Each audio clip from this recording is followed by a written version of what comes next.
Thanks so much, everybody who's jumping on now. We will wait about 30 seconds or so to give the other attendees that are going to be jumping on some time to jump in, and then we will get started with our discussion today of intermediate employee listening. All right. So let's just get started as people are continuing to slowly join into the call. So what we want to talk about today is kind of program maturity. And when you're thinking about an employee listening program, how can you understand where you are in terms of your maturity? And ideally, if you would like to grow that, where you can go from there and kind of what that looks like. So very, very focused today on program maturity. I know that a lot of aspects of the conference so far have been very technology focused. What we're going to be talking about today, it's still pretty technology focused in terms of understanding data and specifically the people analytics piece of running an operational program. But we're also going to kind of get more into the theoretical piece and best practices, the conceptual type stuff. So to kind of get started, let me kind of set the stage a little bit before we do introductions. So personally, I'm a very big fan of group discussion, but because we had so many people signing up, so many people interested in the innovation conference, we decided that we were going to go with more of a webinar format. So still, even with that, I want for our time today to make this as interactive as I possibly can. So for the next 40 minutes, I want to have a good time. I want to have fun. I want this to be an enjoyable discussion, but in all seriousness, my intent for this session is to have this also be very valuable to everyone. And hopefully, once the session is over, everyone's left learning a thing or two that they can use to continue to grow their program or at least sustain their program long term. So if you feel like you haven't got value out of the session today, feel free to reach out to me. I love getting feedback on the work that I do and on the company as a whole. So feel free to reach out to me to talk about what we can do to bring more value to your organization. Not just me personally as a senior consultant, but Perceptyx as a whole. So that said, I'm a consultant. I can come to the discussion today with an idea of frameworks, best practices, thought leadership, experiences that I've seen across a number of different clients that I work with, but that doesn't bring really the same kind of value that you could have by having someone in the discussion who's really in the trenches doing this work on the day-to-day, and indeed someone who's been doing this work for many, many years with some very sizable organizations. So that's why we're so fortunate today to be joined by Rob King from Takeda Pharmaceutical. So Rob, can you tell the group a little bit about yourself and the work that you do? Yeah, sure. Thanks, Brandon. Yeah, so my name's so I lead people analytics for Takeda Pharmaceuticals. So we're a pretty large pharmaceutical company. We're headquartered in Tokyo. We have about 50,000 employees across a little over 80 countries. And I'm personally based in the Boston area. And so I lead a team that's responsible for people analytics, like in the traditional sense, so using advanced analytics to help our business leaders make better people decisions. I'm responsible for our employee listening strategy from an enterprise perspective, so employee engagement, employee lifecycle surveys, and any other survey that gets done at an enterprise level. And I'm also responsible for our strategic workforce planning framework at Takeda. And I've been with the company for about 4 years or so. Great. So you have a big job. Your scope of responsibility is wide. A little bit. Well, great. Thanks so much for that introduction. So I also want to introduce, we have a couple facilitators with us from the Perceptyx side. This says Josh Markle on it. That's a mistake. Her name's actually Debbie Anstein. We had kind of a change at the last minute, so I apologize for that. The picture is correct. We have Debbie Anstein here with us, and we also have Mark Posmer on the Perceptyx side. Now, the job of the facilitators in this session is to be solely responsible for managing questions and comments that come in through the Zoom. So what I would say is please wear that out. Like I said earlier, I love my sessions that I work with to be very interactive. I would prefer if this wasn't just me and Rob talking to you. I kind of want to make this as much of an interactive group discussion as possible. So please, throughout the discussion, if you have questions, offer those up. If you have comments that you'd like to make, please offer those up.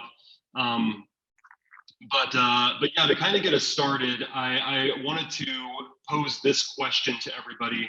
And please, this is a warm up, but please put your answer in the comments box. I would like to know from everybody, what is the greatest band of all time? Now I'm going to give everyone about a minute to post in the comments what people are thinking in terms of what's the greatest band of all time. If you have clarifying questions that you would like to ask, you're welcome to pose those in the Q&A. But yeah, I'm curious from everyone, what do you think is the greatest band of all time? And if you have any thoughts about around why, you're welcome to express those as well. So I don't think I can see the comments from the facilitators. Is anyone? Oh, here we go. All right, we have someone saying we have Van Halen or Kiss. I mean, great answer. We just lost a legend in the last month, Van Halen. We're also seeing Eagles, Fleetwood Mac, Earth, Wind and Fire, Led Zeppelin. Wow, Rush. Okay, this is great. Foo Fighters, U2. Oh, Rush. So we've got 2 for Rush. So Rush is a popular band with this group. All right, so we got folks that are, everyone understands where the chat is, everyone understands where the Q&A is. So I guess to start things off, let's, Rob, what do you think is the best band of all time? You know, I think he did this because when we chatted yesterday, we both have a wall full of guitars, I think, as most people can see on our camera. Oh, yeah. Yeah, I think that it's so hard to judge. I can't disagree with anything that everybody's listed here so far.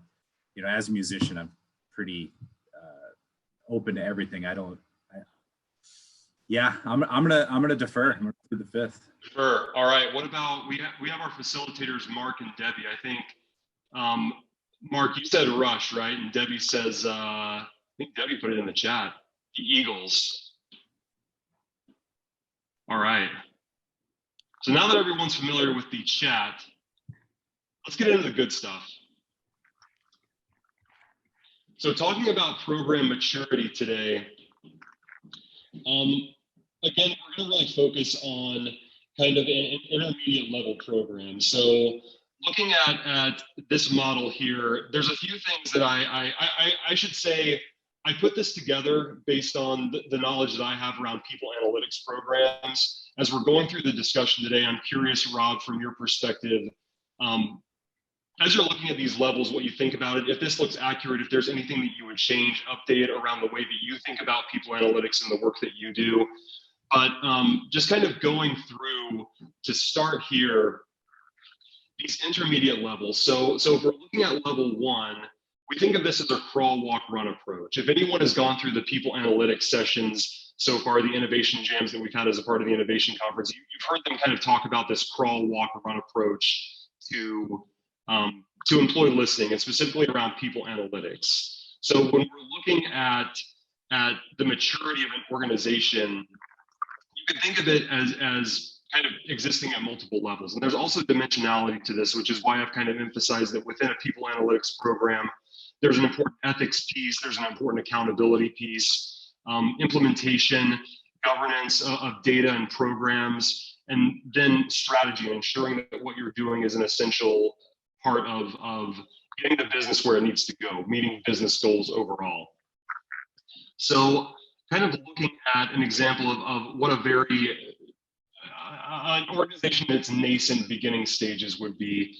Level 1, some of the behaviors that might be associated with an organization that's just starting might be sporadic and reactive data gathering with no substantial capacity for data integration, maybe a few disconnected people analytics focused roles across the organization, a lack of data governance, a source of significant risk, People data not considered a value driver and decision making that's often driven by intuition, gut feelings rather than data science. Rob, do you have any thoughts around anything else that you might associate with kind of a beginning program, or some gaps that you see when an organization is wanting to improve their maturity?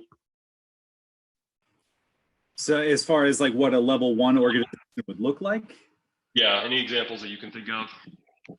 No, I mean, I've been part of some organizations that have been there. I think this is pretty accurate, and I think what really is characteristic of is I think it's not usually organizations at a level haven't even acknowledged the universe that is possible, and so the conversations around wanting to get to people analytics aren't really happening. And so that's kind of, as I've been part of organizations like this, that's usually the characteristic that I see at level 1. Once you start those conversations, you can move quickly to something like level 2.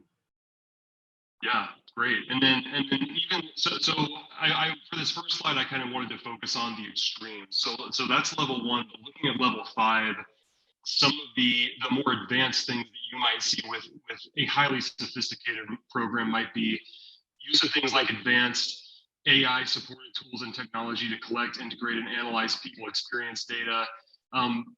Typically with a very mature organization, we're seeing where people analytics is integral to business and talent decisions and everyday work, as opposed to where data is not being used to make decisions. There's multiple robust delivery mechanisms for reporting and analytics of results. Cross-functional or centralized people analytics team with dedicated business liaison roles or business partner roles is what I also see pretty frequently. And generally data fluency that exists across the members of the HR team, members of the people analytics team, of course, who are involved in this. Do you have any thoughts around this, or anything else that you can think of that would be very characteristic of a very mature listening program? No, I mean, I think we aspire to be this, right? I think there's probably only a small percentage of firms that probably have achieved that already. I think a lot of people are aspiring to this. I do the bullet point that you have there about having like dedicated roles that sit within the business to kind of help. This isn't maybe necessarily characteristic of level 5. Maybe as we talk about the intermediate steps, I can talk about the steps that I've made on my own team to create those roles, even though we're not fully, mature, or we're not sprinting, so to speak. But but yeah, it's probably a requirement to be that advanced. Okay, great. Yeah, and I'd be interested to hear your thoughts around that too. So looking at the characteristics of walking specifically, or an organization that's kind of mid in their journey. So what are the defining characteristics of an intermediate employee listening program? And I guess before we jump into this, what I'm curious from your perspective, Rob, is where do you think Takeda is in their maturity?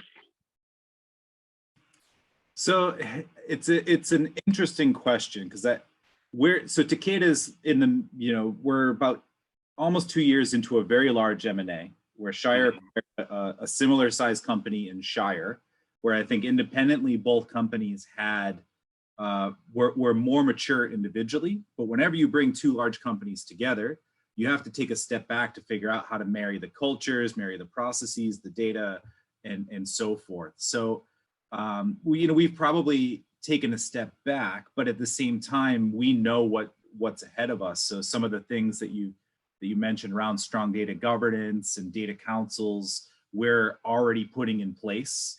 And it's really just kind of getting all of the agreements. And so we'll actually skip through a lot of those things rather quickly. So, I'd say we're, being honest, it's probably level 2.5, but we do have a lot of the parts of levels 3, 4, and 5 kind of implemented as well. So it's not necessarily linear, but I usually would put ourselves more, yeah, a little bit left of walk. Okay, well, yeah, great. And so I had a follow-up question there. And I also, I know we have a question waiting. We'll get to that in just a moment. But I'm curious, in case there's anyone on the call who is not familiar with this, can you talk a little bit about a data council and what that means and what that looks like? Yeah, in Takeda's case, so we actually have, we're looking at this not only within HR. So we're looking at how we're going to centralize all of Takeda's data. So this is finance, R&D, patient data, HR data, all into a SIMA platform, but then create a governance where we can figure out what the right use of data looks like. How do we share data with each other? How can we actually share data talent? And how can we actually all together make sure that we're creating, this analytics culture throughout all of Takeda together. So there's a team who our global data council, which focuses on all of those things. Within HR, we have a dedicated role, a peer to mine, who's a head of our HR data governance, and he sits on that council. And he is responsible not only for, say, cataloging and defining what data we have, but also making sure that we have processes that ensure a high data quality. So you don't end up in these situations where you have a lot of data, but you always question whether it's any good. In that role, he's able to prioritize our data needs and make sure that the processes generating that data are generating really good, reliable, high quality data. Yeah, great. Well, and that's what I often see too is when, especially within an employee listening program, when we're combining psychometrics, things like responses from an employee opinion survey, along with operational data or behavioral data or other business metrics, it's not uncommon to have the data that's being pulled from the HRIS or from other systems that have to do with maybe customer relationship management, your applicant tracking system, other things like that. It's not uncommon to run into situations like what you're talking about, Rob, where the data, it's not reliable for whatever reason. It's not clean. It can't be trusted. So a data council kind of serves to ensure that that's kept tight, and that the data that you use when you're trying to do more advanced analytics is actually reliable, so you can have reliable outcomes. So the question that came in about, can you share some names for companies that are currently at level 5? What I would say about that is that the maturity level of different organizations, it's dynamic, it's constantly changing, and it's multidimensional. So when we're looking at the examples here of some of the behaviors that are associated with level 5, I can't name off the top of my head an organization that does everything, that really fires at all cylinders consistently on an ongoing basis. But I can say that in many cases, depending on the strategic priorities of the organization, I see examples of some organizations who do this, who do certain aspects of this very well. Like when we're looking at level 5, where we have all HR is highly data fluent, I work with some organizations that really emphasize that the members of their people operations, their HR, their people analytics teams are very well trained in how to use data, how to interpret data, how to work with data. So to answer the question, I can't think of any examples of an organization I know that does all of this 100%, but kind of we can. Well, Sarah Johnson, who's listening to the conversation, said certainly Google would be level 5. So I wish there's not anybody on the call from Google, right? Yeah, I mean, from my experience, and I don't know who's Perceptic's customer or not, or if that matters, but the companies that I think of in level 5, Sarah mentioned Google. Microsoft is extremely advanced in their entire people analytics journey, as is Unilever. So Unilever is also a very advanced organization. And I think there's been a lot of articles written about all 3 of those companies, through HBR and so forth, and the work they've done. So can you think of any example? I mean, can you think of examples that you've heard of maybe Unilever, Google, Microsoft that would be characteristic of what we're seeing here, a level 5 organization? I mean, just from the way that they implement, say, their listening strategy and use analytics to drive business value. I mean, I know that they've implemented this daily random sample kind of survey that rotates the organization, where they have very mature processes to gather really timely feedback, and then connect it to all of their other data sources and products, such as Microsoft Workplace Analytics. So I know they can marry their survey data with their O&A data and make some really impactful business decisions.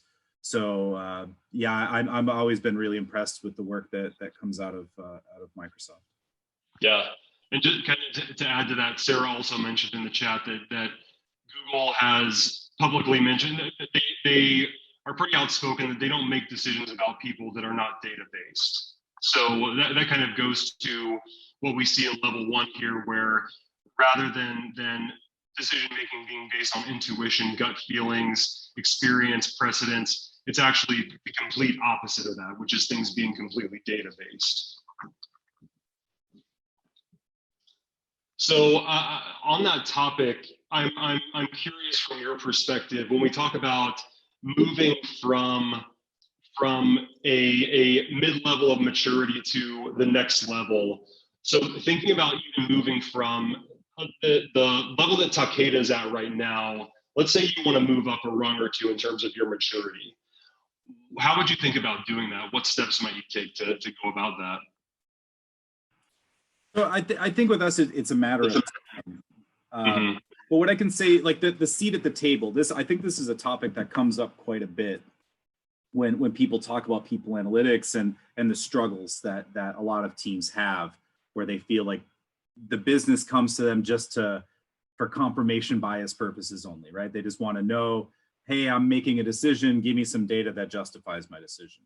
And that doesn't really provide a lot of value from a people analytics team, in my opinion. So by design, we've created roles on my team that have the seat at the table within each of the business units by design. So I have this people analytics consultant role, and they sit on the HR leadership teams for each of our business units. So somebody sits on the US business unit, HR leadership team, corporate functions, R&D and so forth. And they are part of all of the strategic HR decisions that are being discussed there, which are really business decisions.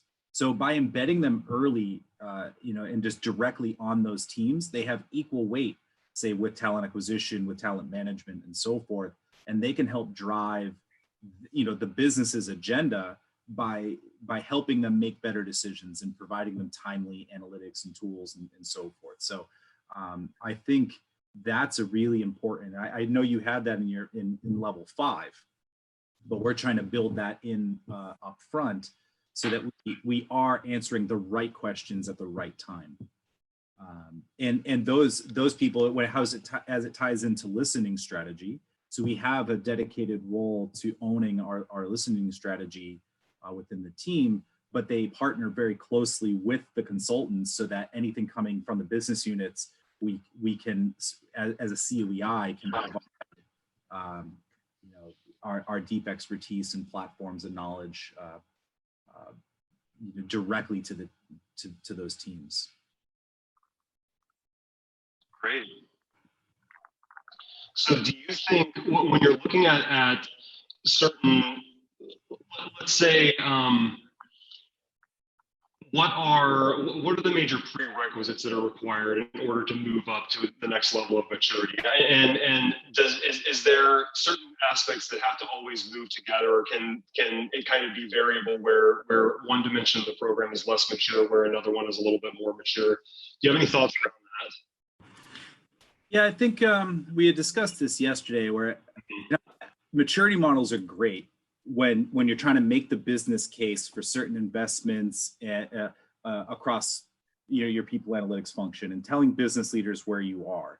But it shouldn't be viewed as entirely linear. That you can actually do things. If you're a level 1 company, there's no reason that you can't do work that's level 4, level 5 on a one-off. You just might not be able to systematically do it all the time. But you have to just be comfortable with the data that you have. And you have to understand your business and be able to speak the language of the business. So you get a problem, a project, and you're able to translate that into some sort of recommendation. But so I don't, you can kind of pick and choose here at any point. So if anybody on this call is looking to build a people analytics function or a listening strategy, you don't have to wait 4 years to get there. You can just start. But there are the foundational elements that you will need.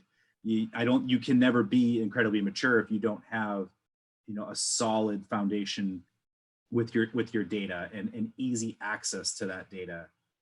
If you don't have the knowledge of your company and knowing how to speak the language that they also speak, so that you can influence their decisions. I mean, those are things that without those you can't really advance. But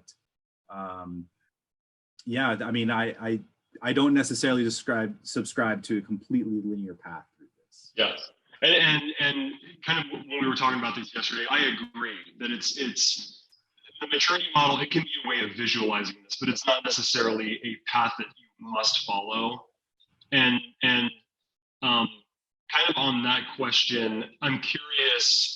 So earlier when you mentioned that Takeda, and I mean, quite honestly, I wanted you involved in this discussion because Takeda is kind of in the intermediate levels of the maturity. So, but I wanted to know, do you have any examples or any stories that you can share around where, even though from an overall perspective, from a company-wide perspective right now, you might be thinking of yourself as being kind of a level 3, level 2.5. Can you think of certain scenarios or certain situations where you've still been able to do pretty advanced things that might fit under a much higher level of maturity, maybe in smaller parts of the organization?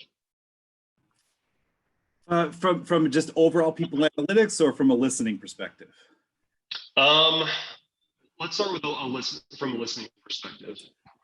I mean, from the listening perspective, we've kind of rebooted, right? Anybody here who's gone through a large M&A knows that usually during that first year period, you're not doing the traditional engagement surveys, and you have to be a little bit more flexible in designing quick pulse surveys to get information about how things are going with your integrations.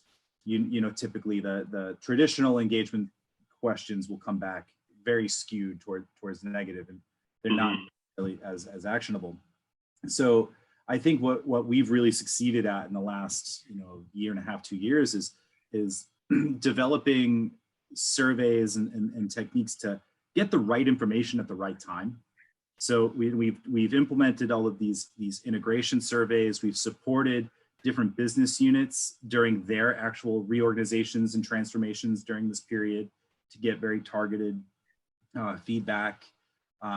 We just recently, so you have to be kind of agile when you're in the situation that we're in, and I think given it's 2020, I think we all have to be very flexible in the way we're thinking. Right. So maybe the video that was shown, I think at the beginning of the conference, Sarah had discussed what one of our biggest successes. So we had our employee engagement survey all lined up. We've been planning it since early spring, and with less than 8 weeks to go before launch, we actually stopped to design 2 enterprise-wide surveys that were more important to our workforce. So one being on well-being, and really assessing across the globe how people were doing from a mental health perspective, from safety, do our actions resonate with our values, and so forth. And we also are reevaluating our future ways of working. So we created a survey, and there's a whole analytical plan around how do we assess what our operating model will kind of look like in the future state. Do people who traditionally would have been in the office, can they now work in hybrid roles? Can they work in completely remote and that sort of thing? So we pivoted really quickly with in under 8 weeks, launched 2 enterprise-wide surveys, both in 17 different languages in 80 different countries. Wow. But we did it, you know, and it was really taxing on my team. I mean, my team's incredible. They stepped up big time to launch these. But it was the right thing for employees. And I think that's our biggest success with this, is just making sure you have your ear to the ground and don't just go through processes because you have to go, you know, make sure that your listening programs are in tune with what the organization needs at that time. So I think that was from a listening perspective, that was a huge success for us. We just closed those surveys. We're in the middle of analyzing one of them and presenting to the CEO on Monday. So pretty excited about that. That's great. So is there, from the analysis of the data so far, is there anything interesting that you've been able to pull from that? I don't want to share. I don't want to share. Well, I was going to say too early. If you feel comfortable, but this is just kind of the data nerd and me curious. I don't want to share the results too early before my team's actually finished, you know, putting the entire story together. But what we are finding is very actionable, both at a global level and at the individual, you know, the regional business unit level. So it's actually been very rich survey with a lot of really good data that that we actually think will be very, very valuable. So. Fantastic. So yeah, we're at about 10 minutes left in the discussion today. So I have a few questions that I've prepared that Rob, I'd be curious. I know, and we've kind of already discussed a lot of this already, but I'd be curious to get even more of your perspective on any of these. But also opening it up to the participants right now. If anyone has any questions for myself or Rob in the last 10 minutes or so, please feel free to ask those. We're happy to respond, answer any questions that you have. So looking at these questions here, and like I said, I know that as you've already been talking about your experience with running these types of programs, there's a lot of, you already mentioned so far, but on this third point about, do you have lessons learned that you think could benefit others in terms of thinking about how to move to higher levels of maturity? Do you have anything else that might be helpful for others to keep in mind? I think the you know, one thing that's on your, it's the first thing listed on your maturity model that we actually didn't talk about was the ethics piece. Right. And, you know, I usually joke with people that I think a JD might actually be required for my job, because I spend most of my time talking with our privacy team and with our legal teams and with business leaders about what it is that we're ready to do, willing to do, can do, especially in a global environment. And so I think if you're at level 1, if you're at level 5, you should always be thinking about that ethical piece and what your employees are, how they feel about some of the things you're doing. And this is more of a general people analytics question, just the use of employee data. And making sure that the way that you use data and the questions that you ask and how you take action on your data is in line with your company's culture and expectations. I mean, there's big differences between a 280-year-old you know, Japanese pharmaceutical company and some of the 10-year-old California tech companies about their tolerance for certain things here. And I think it's important just to not always look at the shiny object that everybody else is doing, but understand your own company, understand what it is that you should be doing, and just to make sure that you build trust with your employees. I think that's super, super important. And so we spend a lot of time talking through the ethical piece, especially with the listening programs, because there's certain types of questions that in the United States you can ask no problem, but maybe as you go to other cultures, they're a little bit, they would be considered insensitive or taboo. So I think that's important. And to that point, there's no single people analytics team which can understand the entire universe that that is your organization, your organization's culture. So it's always important to be including people outside of your teams to give feedback and to be part of the design teams from the beginning to make sure that what you're providing is exactly what the business needs. Yeah, I love that. And we often talk about with the design of any type of listening program, it always needs to be very, very well aligned with, like you said, what the business needs. It's very important, I mean, especially even with that accountability piece of understanding what your stakeholders are accountable for, what they want to understand, what they want to learn in order to move the needle within their respective organizations. All of that, I mean, involving the right people very early on is what I would say is always a best practice that I would recommend. Now, I'm curious about this fourth question.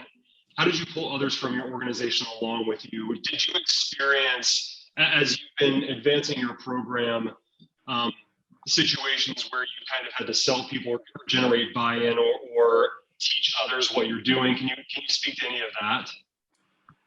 Yeah, in my role, I'm constantly selling all the time. Okay. I still think that the practice of people analytics and using data to make people decisions is not exactly as mature as using data to make other types of decisions. And so, and because of the sensitivity around some of the things that we want to do that we think is extremely valuable, you have to bring a lot of people along with you. And luckily, by design, Takeda has a structure. It's a global company with Japanese roots, and so part of the Japanese culture is just a lot of socialization. So by the time you get to decision making, everybody has already made the decision. And so, myself and my manager, we're meeting with every single senior leader around the organization, constantly telling them what we're thinking about doing, what we want to do, what we are doing, and just and bringing people along there and getting concerns and feedback from a lot of people. We've learned so much from the way that others around the organization view the use of employee data. In fact, a lot of people were almost equating what cybersecurity might do with what people analytics might do. Interesting. Yeah, so we've learned that we actually have to paint a picture of what the entire universe of using people data is in order to have people feel more comfortable with the path that we're heading down. So when we go to use, say, email and calendar metadata and combine that with survey data, that we can explain where in the universe between surveillance and anonymous data that might live, and actually explain to people what guidelines are around that. So it's a journey we're still on. Every single day we're always selling and always trying to bring people along with us. So you can't do people analytics in a silo. Like that's the long story short. Yeah, absolutely. So we're almost to the end, but I'm curious on your comment about selling these ideas to different stakeholders, different people within the business. What would you say when you're going through that process? What would you say is the most important thing to remember as you're trying to sell your ideas or what you're doing? So I'm not selling my ideas. I'm selling solutions to people's problems. Because I think what's really important is to make sure that as a people analytics function, you're not looking at the cool shiny object and the toys that you could play with. It's really what are the appropriate tools and technology to make sure that you're solving the business's most important problems. And so as we're going out and talking with leaders across the globe, we try to understand what it is that they're struggling with, and then positioning what value we could add, and whether it's with existing resources or whether it's something that will require some sort of investment. We're always making sure that we're taking a business first approach. Great, fantastic. So with the last couple minutes that we have, do you have any final thoughts, any final reflections for the group? No, I mean, this has been great. I mean, thank you so much for having me on this. You know, I was hoping we could maybe see, we must have been so thorough in this that we had I imagine so. But this has been fantastic. Yeah, and Rob, thank you so much for jumping on. Like I said earlier on in the conversation, having you as a part of this has really elevated this, and I've learned a lot. I would expect the attendees have been able to take a lot from the conversation. So as a couple last remarks from me, thanks again, everybody, so much for being here as a part of this session. One thing that I would remind everyone to do is if you've been able to attend any of the innovation jams where we looked at on-demand performance management, people analytics, the sessions that happened right before this one, please provide your feedback about the product, improving the product. This is going to be very helpful for us. You can follow this link here, provide your product feedback if you haven't done so already. But again, thank you, Rob, so much to you. Thanks so much to our facilitators, Mark and Debbie. And thank you, everybody, so much for attending. Everybody have a great day.